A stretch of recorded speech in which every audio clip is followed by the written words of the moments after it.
perkenalkan. Di sini saya mohon izin untuk melakukan presentasi terhadap desain inovasi dan rencana tindak lanjut dari hasil mata kuliah PPG Praja Batang. Di sini mata kuliah yang saya ambil itu adalah pembelajaran berdiferensiasi. Kenapa saya mengambil mata kuliah ini? Karena menurut saya yang paling berpengaruh dalam pembelajaran nantinya yang akan diterapkan dalam praktek terjunnya itu adalah pembelajaran berdiferensiasi. Dan mata kuliah lain seperti assessment dan sebagainya juga masuk ke dalam salah satu pembelajaran berdiferensiasi. Lanjut, pengalaman belajar yang dari hasil perkuliahan yang telah saya dapatkan di sini pada mata kuliah pembelajaran diferensiasi saya belajar yang namanya kenapa sih harus melakukan pembelajaran berdiferensiasi di sekolah. Kita ketahui bahwa satu kelas siswa itu kan memiliki keragaman dalam karakteristiknya, dan siswa juga memiliki cara yang berbeda dalam memperoleh materi atau cara belajar seperti itu, seperti dilihat dari minatnya, gaya belajarnya, dan kemampuan peserta didik atau bisa dibilang kesiapan belajar peserta didik juga beragam. Maka dari itu perlu dilakukan pembelajaran berdiferensiasi. Jadi di sini juga kita belajar yang mengenai apa itu pembelajaran berdiferensiasi. Jadi pembelajaran berdiferensiasi itu bukan merupakan pembelajaran yang kita mengelompokkan dalam satu tingkat kemampuannya, atau juga kita memberikan tugas yang berbeda antara satu kelompok dengan kelompok lainnya, tapi lebih menekankan seperti yang dikatakan yang saya kutip di sini dari modul ajar. Pembelajaran berdiferensiasi adalah serangkaian keputusan masuk akal yang dibuat oleh guru yang berorientasi kepada kebutuhan peserta didik. Jadi poin penting dari berdiferensiasi di sini adalah berorientasi kepada kebutuhan peserta didik. Jadi kalau misalkan kita mengelompokkan dari siswa secara tingkatannya, tapi cuma mengelompokkannya saja, kita tidak melakukan sesuai dengan kebutuhan peserta didik, itu juga bukan melakukan pembelajaran berdiferensiasi. Lebih ke keputusan. Nah, keputusan seperti apa yang mencirikan pembelajaran berdiferensiasi? Seperti yang kita ketahui, kayak menciptakan lingkungan yang dapat mengundang peserta didik untuk belajar dan bekerja keras dalam mencapai tujuan pembelajaran. Kemudian pembelajaran berdiferensiasi juga melakukan penilaian berkelanjutan. Jadi misalkan kemampuan peserta didik yang rendah, kita melakukan treatment kepada peserta didik itu sesuai dengan kebutuhan peserta didik. Apakah di pertemuan selanjutnya akan meningkat kemampuannya atau tidak? Jadi proses itu harus dilihat juga seperti itu. Kemudian di sini juga kita belajar yang namanya penerapan pembelajaran berdiferensiasi. Adapun artefak pembelajaran dalam mata kuliah ini mengenai tugas-tugas mata kuliah yang diberikan. Tugas-tugas mata kuliah ini merupakan kegiatan berkelompok, ya, jadi diskusi kelompok terlebih dahulu. Setiap kelompok itu memiliki materi yang berbeda-beda yang akan dipresentasikan di depan kelas. Nah, ini artefak-artefak yang saya lakukan sebenarnya ada 5, cuma yang satunya itu belum saya cantumkan di sini. Tapi di Google Drive ini sudah ada. Mungkin saya perlihatkan saja di Google Drive-nya.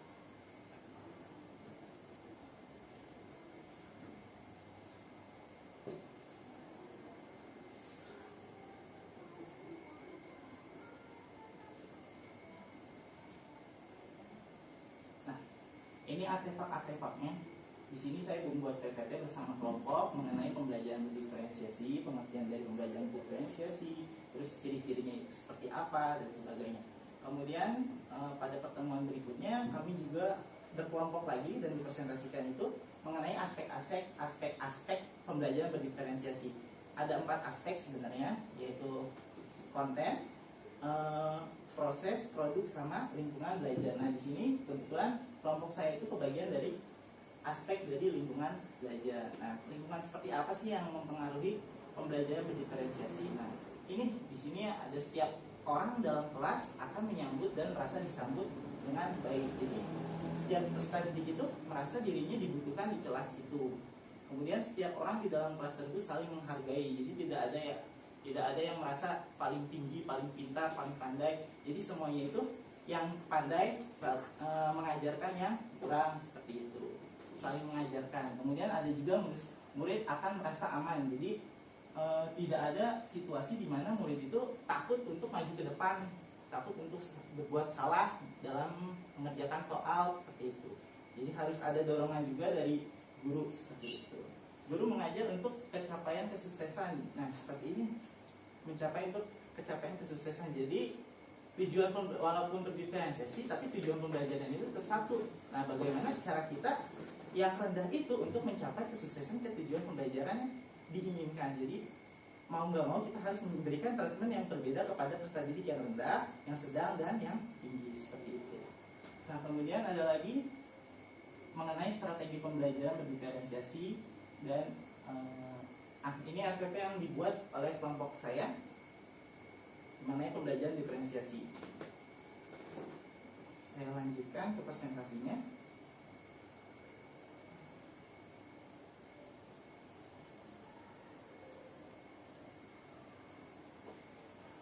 Di sini ada pengalaman yang menarik dari mata kuliah ini.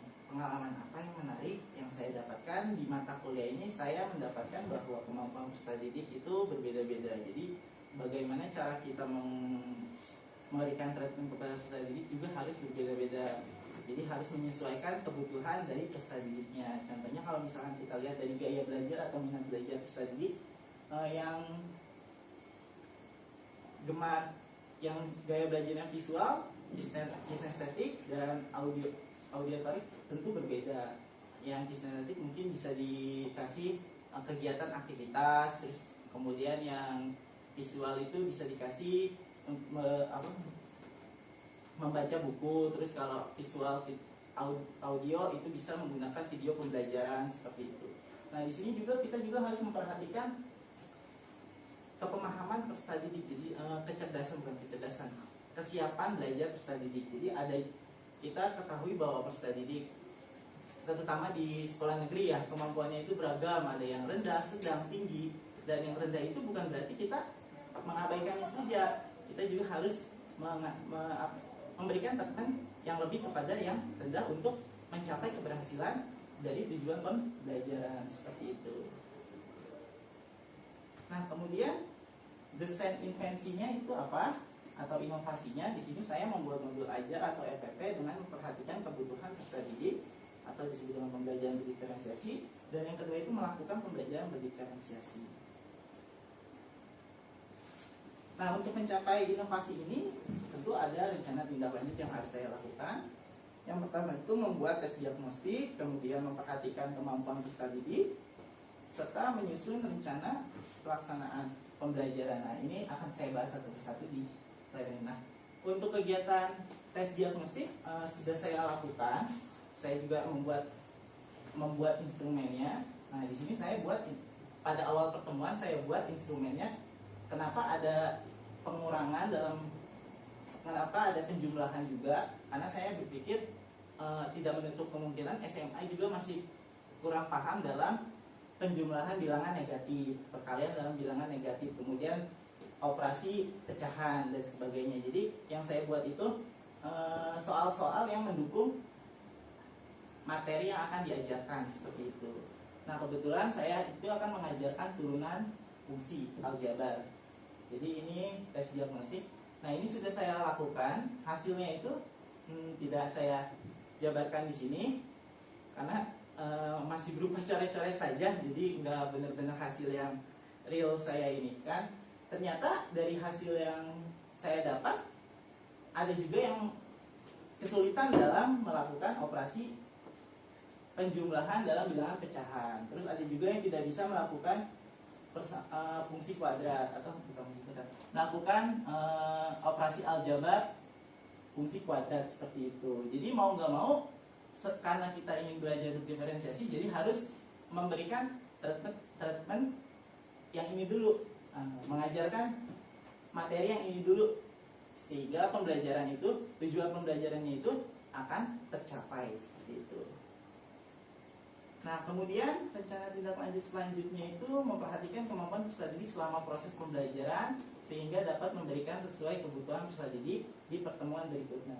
Nah, di sini langkah pertama yang saya ambil itu pada saat melakukan pembelajaran berdiferensiasi di sekolah PPL, saya menggunakan model pembelajaran PBL, Problem Based Learning. Kenapa? Karena di dalam PBL ini berbasis masalah sesuai dengan aspek konten yang kalau misalnya diusahakan konten isinya itu harus terkaitan dengan kehidupan sehari-hari, makanya saya menggunakan PBL. Nah, pada PBL ini berdiferensiasinya di mana? Saya melakukan keliling kepada masing-masing kelompok. Jadi satu persatu saya lakukan treatment. Jadi saya tanyakan kepada masing-masing kelompok, saya berikan pertanyaan terutama kepada peserta didik yang masih kurang kemampuannya. Dan ternyata setelah saya melakukan kegiatan ini cukup lelah karena kelompoknya itu ada 9 kelompok. Jadi saya mengelilingi secara terus menerus dan ternyata permasalahannya itu sama. Permasalahan yang ditemukannya itu sama. Nah, kemudian maka dari itu timbullah pada saat pembelajaran di kelas ada seorang kelompok yang menyatakan bahwa mereka itu menggunakan metode jigsaw. Nah, pada menggunakan metode jigsaw, saya mendengar teman-teman bercerita tentang pembelajarannya, katanya itu menarik dan bisa terlaksana dengan baik. Maka dari itu saya melakukan metode yang sama, model pembelajaran yang sama, yaitu model pembelajaran jigsaw di sekolah PPL. Sehingga niatnya itu untuk menetralisir yang bolak-balik seperti itu. Jadi ke 9 kelompok, jadi di sini dikumpulin jadi 3 kelompok, yang rendah, sedang, dan yang tinggi. Nah, ketiga kelompok ini di sini saya menerapkan jadi 4 kelompok ya, rendah, yang sedang 2, yang tinggi 1.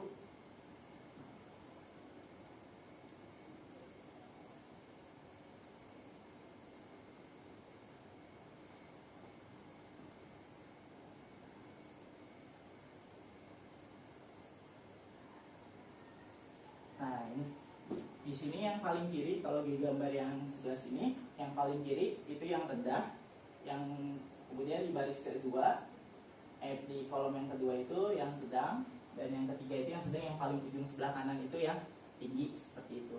Nah, di sini saya memberikan permasalahan yang berbeda-beda. Jadi yang rendah itu saya berikan di sini udah masuk ke integral. Jadi saya berikan itu pemahaman integral yang mendasar. Jadi integral dari konstanta, bilangan konstanta, misalnya integral dari 5 dx misalkan. Jadi mereka merasa, wah saya bisa nih tertantang. Jadi niatnya memunculkan motivasi, mungkin saya akan bisa yang lebih sulit seperti itu. Tapi pada kenyataannya, walaupun berjalan dengan lancar, pas dikembalikan ke kelompok asal, ya kan, dari kelompok ahli dikembalikan ke kelompok asal, ternyata pas kelompok asal peserta didik yang rendah itu merasa diri tugasnya itu hanya dalam kegiatan satu saja, yaitu integral dari 5 dx. Jadi mereka tidak ingin mencoba yang lain gitu, soal-soal yang lain. Maka dari itu saya ingin menerapkan penerapan yang lain, yaitu TGT, Teams, Games, Turnamen. Nah, di kegiatan ini belum terlaksana karena waktu saat ingin melaksanakannya, pembelajaran siswanya itu kurang kondusif karena merasa dirinya katanya baru melakukan ulangan harian fisika dan harus mengumpulkan remedial kimia. Jadi maka dari itu belum saya terapkan, tapi di sini saya sudah membuat RPP-nya, sudah menyiapkan RPP-nya. Kenapa saya menggunakan TGT? Karena menurut saya dengan TGT saya ingin membuat peserta didik itu merasa termotivasi. Kalau misalkan di sini TGT-nya itu seperti apa, saya membuat turnamen di mana itu turnamennya sesuai dengan tingkatannya. Jadi kuis pertama itu dikhususkan untuk peserta didik yang kemampuannya rendah, kuis kedua yang sedang, kuis ketiga yang sulit, yang tinggi, seperti itu. Tapi dalam pengelompokannya itu tetap melakukan pengelompokan secara heterogen, jadi berbeda seperti itu.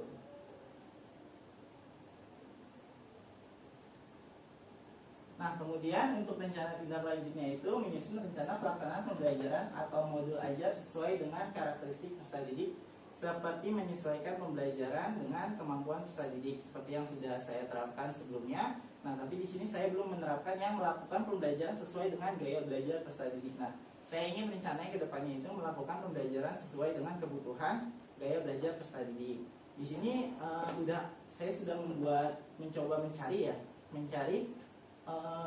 angket berkaitan dengan gaya belajar dan alhamdulillah ditemukan. Jadi tinggal melakukan observasi, kemudian menyusun rencana pembelajarannya. Nah, ini angket yang saya temukan, dan angket ini belum belum dilakukan validasi. Kan harus dilakukan validasi juga, walaupun oleh peneliti sudah dilakukan validasi pada saat mereka ingin melakukan penelitian. Tapi kalau alangkah baiknya kan kita menyesuaikan dengan siswa yang ingin kita ajar, jadi harus divalidasi lagi seperti itu. Jadi ini belum divalidasi. Nah, ini sumbernya dari Anitya, tapi saya dapatkan dari Putri, merupakan skripsi dari Universitas Singapura Bangsa Karawang seperti itu. Nah, mungkin hanya sekian presentasi dari saya. Kurang lebihnya mohon maaf. Saya kembalikan lagi dulu. Terima kasih. Alhamdulillah, terima kasih Pak Rizal sudah mempresentasikan mata pelajaran pembelajaran terdiferensiasi Pak Rizal. Alhamdulillah. Mantap Bu ya. Pak Rizal ya. Rizal Kang Muhammad Rizal. Ini panggilannya Pak Rizal. Pak Rizal. Selamat sudah sampai ke taraf ujian mata kuliah seminar. Nah, tadi di awal Pak Rizal menemukan bahwa pembelajaran berdiferensiasi merupakan pembelajaran yang paling berpengaruh menurut Bapak ya? Iya. Bisa mengungkapkan alasannya apa? Karena sesuai dengan yang terjadi di Indonesia, Ibu, kemampuan peserta didik itu kan beragam, Bu. Nah, diharapkan dengan adanya pembelajaran berdiferensiasi ini kita bisa membuat perhatian khusus kepada peserta didik yang kurang, dan kita juga diharapkan pembelajaran itu sesuai dengan kebutuhan dari peserta didik, misalkan dari minat belajarnya atau dari persiapan belajar siswanya dan sebagainya. Jadi menurut saya penting, yang bagus untuk diterapkan dalam pembelajaran. Jadi menyimpulkan belajar kemarin ya? Iya, karena baru belajar ini. Sudah melakukan penelitian enggak? Kalau bisa menyimpulkan belum, Ibu. Baru dari hasil observasi PPL aja. Jadi menurut saya ada bagusnya. Jadi kita melihat kemajuan peserta didiknya dari satu proses. Kalau belum melakukan penelitian, kita belum bisa menyimpulkan bahwa pembelajaran berdiferensiasi itu paling berpengaruh ya. Bapak mengkaji tidak tentang apa sih kelemahan atau kelebihan atau kekurangan dari pembelajaran berdiferensiasi? Menganalisis itu? Kalau menganalisis belum sampai situ, tapi tahu kekurangannya itu, misalnya butuh banyak waktu untuk mempersiapkan dirinya, untuk mempersiapkan RPP atau modul ajarnya. Terus siswa juga belum tentu sesuai dengan apa yang kita berikan, kebutuhannya belum tentu sesuai dengan apa yang dibutuhkan peserta didik seperti itu. Terus kan tadi memfokuskan ke aspek lingkungan belajar ya.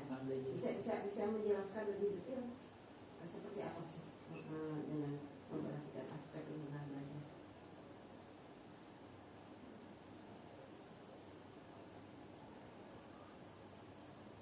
Nah, ini aspek lingkungan belajar. Jadi pembelajaran diferensiasi ini yang pertama itu setiap orang dalam kelas itu menyambut dan merasa disambut, ya Bu.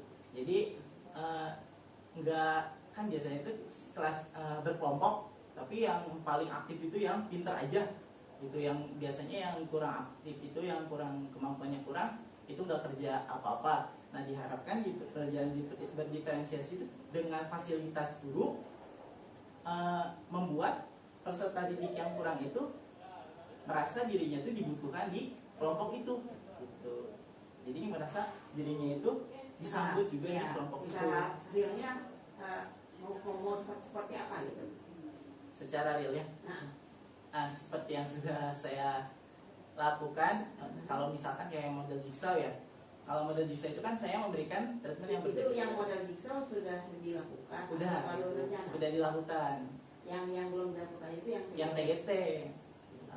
Kalau yang jigsaw itu sudah saya lakukan dan tadi itu sebelum jigsaw itu PBL. Kenapa berpindah ke jigsaw? Karena kalau PBL itu kan PBL sudah dilakukan. Udah dilakukan heterogen dan saya kelompoknya itu heterogen dan saya satu persatu ke masing-masing kelompok melihat kemajuan dari yang kurang, kemampuan yang kurang gitu. Apakah dia berjalan dengan lancar diskusinya dengan yang tinggi, kemampuan yang tinggi, apakah dia dapat ilmu atau tidak atau bagaimana. Dan ternyata yang lebih menonjol itu malah yang kemampuannya tinggi. Jadi yang rendah itu ya udah saya mentar nyalin aja seperti itu. Nah, jadi saya kemudian merencanakan kalau yang PBL tidak melakukan secara diskusi Bu, cuma heterogen. Jadi diskusi kelompok terdiri kelompok 9 orang. Kalau yang jigsaw juga diskusi, tapi heterogen atau tidak? Kalau yang jigsaw itu kelompok asalnya itu heterogen, kelompok ahlinya itu enggak. Jadi disesuaikan dengan tingkat kemampuannya. Nah, jadi pada saat di kelompok ahli dia fokusin ke materi sesuai dengan kebutuhannya. Kayak yang tadi yang rendah seperti yang saya jelaskan, integral dari 5dx. Jadi dia punya kemampuan awalnya. Jadi ketika dia dikembalikan lagi ke kelompok asal, diharapkan peserta didik itu ikut diskusi, ikut nimbrung gitu. Nah, ternyata pada kenyataannya setelah dia mengerjakan kegiatan satu itu, udah saya mah cukup sampai situ aja, yang sisanya itu biarin yang tinggi-tinggi aja seperti itu. Pada saat dilakukan itu yang jigsaw. Ya. Jadi menurut Bapak jadi belum perfect juga menurut saya Bu dalam pelaksanaannya. Memang demikian. Apakah ada hal-hal dari mungkin ada treatment dari saya juga yang salah dalam mengartikan. Kalau saran dari Ibu sih jangan dulu beralih ke model lain ya. Coba dicek di baik di jigsaw maupun di PPL apakah ada langkah-langkah yang tidak sesuai dengan prosedurnya, sintaknya gitu. Kan belum, kan juga yang TGT kan belum, Bapak belum pernah nyoba, siapa tahu mendapatkan hal yang sama juga ketika pembelajaran menggunakan jigsaw atau PBL gitu.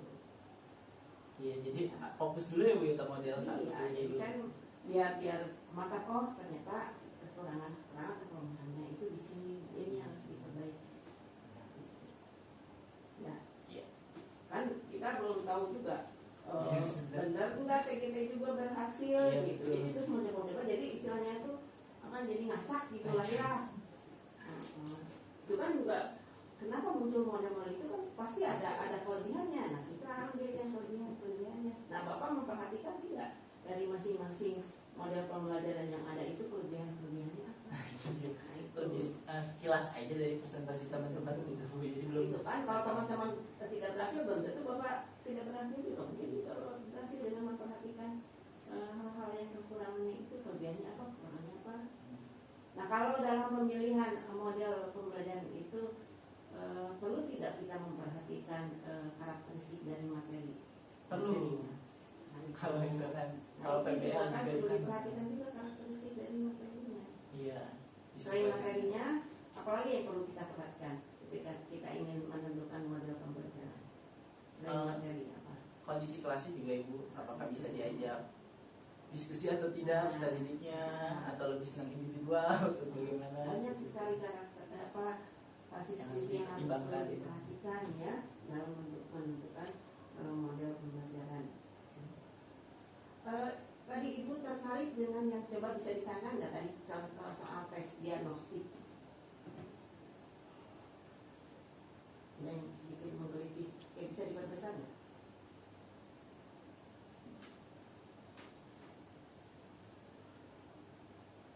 Oke, kita lihat yang nomor 1, 2, 3, 4 kan hitunglah nilai di bawah ini. Nah, nomor 5 dan nomor 6 serta nomor 9 dan nomor 10 dengan pertanyaan yang sama hitunglah nilai di bawah ini, menurut Bapak cocok nggak pertanyaannya itu? Iya betul. Tidak sih Bu. Nah, harus Iya. hati-hati juga dalam penulisan Iya, benar. pertanyaannya. Benar-benar. Jadi yang nomor 5 kira-kira apa itu? Apa kata tanyanya atau perintahnya nomor 5? Sederhanakan gitu. Soalnya saya awalnya mikir pengen digunting-gunting jadi lebih dikit gitu. Sederhanakan yang nomor 6 juga sama kan ya. Gitu. Kira nomor 7 itu karena berkaitan dengan limit ya. Nomor 9 dan nomor 8 juga. Kalau nomor 9 apa? Dan nomor 10. Itu Tentukan, nilai juga. tentukan bisa Bu. Ya tentukan tapi bukan nilai.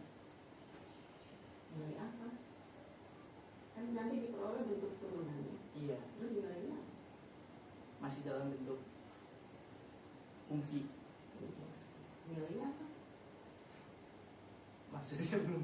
Iya makanya itu. Iya. Tentukan nilai di bawah ini tapi ini harus Belum ada nilai. turunan dari ya. Jadi perlu diperhatikan juga kata tanyanya mungkin juga dalam apa membuat KPD ya atau dalam bentuk soal instrumen juga hati-hati dalam kata petunjuknya ya. Iya, sering ambigu sih Bu. Jadi bukan semata-mata siswa tidak bisa tapi perintahnya juga enggak. Harus ditahan. Ya. Itu dulu. Ayo sekolah. Bu, terima kasih Bu Dian. Ya, itu penulisan soalnya yang pertama negatif 7 tambah 3 nggak ada sama dengannya. Iya, sama dengan yang ketinggalan juga. Ya. Terus itu turunan dari fx sama dengan maksudnya gimana? Langsung mencari nilai Mencari bentuk turunan. Bentuk turunannya. Iya, penulisnya. Iya, emang perintahnya juga. Oh, kalau saya sebenarnya masih dikerjain. Itu ya. Terus saya melihat jadi pembelajaran berdiferensiasi ini jadi kayak ada sesuatu yang malah kemunduran. Jadi ribut lagi jigsaw, PGT dan lain-lain yang sudah dibahas 20 tahun yang lalu itu tuh dibahasnya kalau KPBL-nya jadi kayak kalang tadi ya Bu ya, dari problem based learning mau pilih jigsaw karena jigsaw bagus. Padahal jigsaw kan dia hanya model pembelajaran yang hanya desain posisi duduk siswanya aja. Tapi si prosesnya itu kan difokus di PBL-nya, di problem based learning-nya kan. Iya. Mau pakai TGT lah, TGT berkiriwuh lagi itu si pembelajarannya kapan bisa bikin game lagi. iya, itu kan problem based learning kan dia kan tingkat tinggi ya si kemampuannya teh. Jadi boro-boro mikirin soal tingkat tingginya nanti riwuh sama prosedur di kelasnya gitu. Menurut Anda, apakah memang baru muncul namanya pembelajaran berdiferensiasi ini? Mungkin kalau dari istilahnya baru ya Bu ya. Tapi sebenarnya guru-guru dulu juga udah mempraktekkan kalau menurut saya. Cuma tidak semuanya. Karena ya balik lagi guru-guru waktu zaman saya, guru-guru juga memperhatikan kebutuhan peserta didiknya. Contohnya gimana? Kayak misalkan memberikan apa namanya, meminta peserta didik yang kurang itu maju ke depan seperti itu. Kita kan melatih juga sesuai dengan kebutuhannya gitu, butuh latihan seperti itu. Mungkin itu juga bisa dikatakan berdiferensiasi secara sederhana seperti itu menurut Terus saya. yang lainnya? Nah kalau yang lainnya, nah mungkin di pembelajarannya sekarang kenapa ditekankan lagi biar lebih maksimal pembelajaran berdiferensiasinya seperti kayak misalnya gaya belajar. Nah itu belum saya lihat di pembelajaran dulu sesuai dengan gaya belajarnya atau misalkan benar-benar disesuaikan dengan memberikan perlakuan khusus kepada peserta didik yang kurang seperti itu belum saya lihat secara nyatanya gitu Pak waktu saya menjadi siswa. Oke. Tadi Anda menyebutkan bahwa jigsaw seru dari siapa tadi? Dari siswa. Iya dari siswanya. Oh siswa tahu jigsaw sih, dari siswa mau pernah Enggak, tahu. maksudnya pas saat saya menerapkan itu pada saat menerapkan pelaksanaannya itu siswanya itu merasa senang gitu karena diberikan soal yang sesuai dengan kemampuannya gitu. Berarti tidak menantang gitu. Iya, Ya jadi nggak menantang. Iya benar nggak Nah menantang. problem based-nya kan. Iya. Program. Jadi hotsnya jadi kayak jadi Hilang ya Bu ya. ini ya Bu ya, jadi kayak tenggelam ini mah ribut di kooperatifnya aja. Itu ya yang ramai 20 tahun yang lalu. Padahal waktu saya penelitian S1 juga udah nggak boleh penelitian untuk menyelidiki mana yang bagus, TGT, Jigsaw, NHT itu udah nggak boleh kayak gitu, ada itu udah hal biasa katanya. Sekarang lama muncul lagi, aneh kan? Gitu. Berikutnya tadi dari seragam anak SMP. Seragam yang mana? Ini, Tadi yang difoto. ini? SMA ibu. Oh, Putih abu. bajunya kayak gitu ya? Biru abu. Biru abu-abu kan? Biru. Putih abu. Biru Ah, burung dongker kan? bukan Roknya abu-abu. nggak jelas. Iya kayak putih biru Diamond. Nah itu kan Ini ada SMP. Oh, itu teh abu-abu. Abu-abu, Tuh, ibu. biru dongker kata saya mah. Itunya apa, pengambilan gambarnya. Iya, soalnya Nggak saya di jelas. situ sendiri ibu waktu kegiatan BPL-nya, jadi nggak ada yang membantu buat ambil gambarnya. Oh, Jadi jadi berupa kita dari ada hasil SMA. screenshot, screenshot video. Oh, dari tadi Nah itu. ini bu, Dia bu ya, mana abu-abunya nggak ada, biru dongker dari tadi juga. Tuh. Ibu lihat ya abu-abunya. Enggak, Enggak, memang biru enggak dongker. sih, cuman karena gelap kali itu ya. Ya, berarti pencahayaannya kurang bagus ini kalau penilaiannya. Ya, udah balik lagi ke PPT-nya. Kan ditemukan tuh siswa jangankan katanya memahami turunannya, pecahannya aja nggak bisa. Iya. Apa yang Anda lakukan? itu bu. Sebelum masuk ke materi turunan, saya jelaskan terlebih dahulu materi-materi yang pendukungnya itu. Jadi karena kebanyakan tidak bisa, jadi saya langsung ngulangin secara menyeluruh gitu di Bisa dalam itu kelas. siswanya? Nggak bisa, nggak? Setelah dicek pecahannya. Iya makanya saya ajarin dari ulang lagi. Ini kalau dijumlahin itu harus digimanain, disamain dulu penyebutnya gitu. Ya berarti kan Bener-bener. absensinya aja udah butuh berapa menit itu? Iya makanya ini diususin buat satu pertemuan waktu itu ibu sama Di saya sekolah mana itu di kondisinya? SMA 16 Bandung yang Kiara Condong. Masya Allah. Iya, Di itu. Bandung aja begitu loh bu. Bagaimana pinggiran? Soalnya di Kiara Condong itu emang kelihatan sih bu dari dia juga apa namanya Inputnya inputnya. Ini kelas berapa? Ini kelas 2 kelas 11. kelas 11 ya? Kelas 11. Berapa persen yang nggak bisa pecah? Lebih dari 50 ibu. Masya Allah. Anda ngajarnya gimana tuh? Cuek-cuek mereka nggak bisa. Belum itu kan ininya ke turunan ya. Iya, tapi alhamdulillah setelah saya menjelaskan itu berkurang sih. Berkurang ada sekitar 3% yang masih belum bisa. Jadi misalkan dari 46 siswa, dari 36 ya, sekitar 2 orang itu biasanya yang jarang masuk atau yang Nggak memang bisa. Sisanya yang lainnya yang 48%-nya bisa gitu. iya. Bisa benar. Setelah saya tes satu persatu bisa bu. Bisa. Oke kalau bisa. Ya itu saja bu. Dia ada tambahan bu. Udah, makasih Pak Rizal. Ya. Pak Rizal, alhamdulillah sudah selesai ya presentasi dan mempertahankan jawabannya. Pak Rizal benar nunggu di luar, kami sementara diskusi dulu. Ibu izin absen dulu ya. Boleh. Oh iya, stop dulu.